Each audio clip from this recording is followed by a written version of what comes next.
Eder. Mac.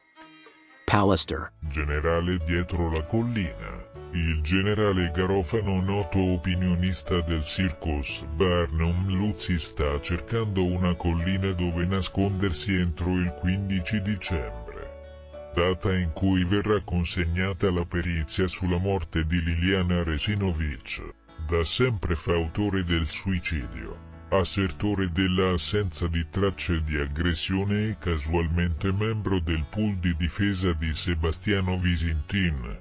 Nella precedente puntata di Quarto Grado aveva aspramente attaccato l'avvocato Cozza perché questi aveva utilizzato il termine lesioni. Secondo lui era fuorviante ed erroneo parlare di lesioni.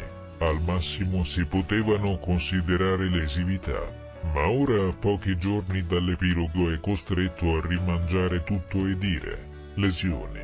Però il nostro graduato in pensione, con sprezzo del ridicolo, insiste ancora nel sostenere le sue teorie secondo cui nessuna novità e nessun colpo di scena avverrà dall'esito della perizia. Certo, lo fa con la faccia di uno che ha un'indigestione da frutti di mare avariati, con l'espressione di uno con il mal di pancia.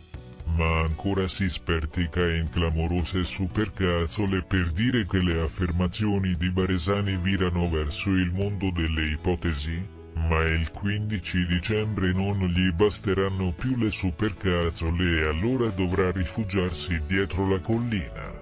Non sa, il generale, che troverà la collina molto affollata. Lì si sono già andati a nascondere Picozzi e il suo imbuto, Carmelo Abate e la dottoressa Bruzzone, che hanno sempre sostenuto a spada tratta la teoria del suicidio, argomentandola con passione ed ardore del fondo schiena tanto da contorcersi sulla poltrona dello studio televisivo.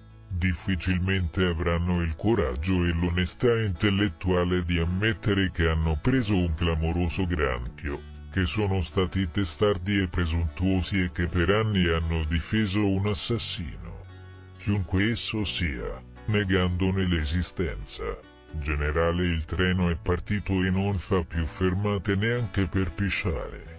Ehi, non dimenticare di iscriverti a questo canale.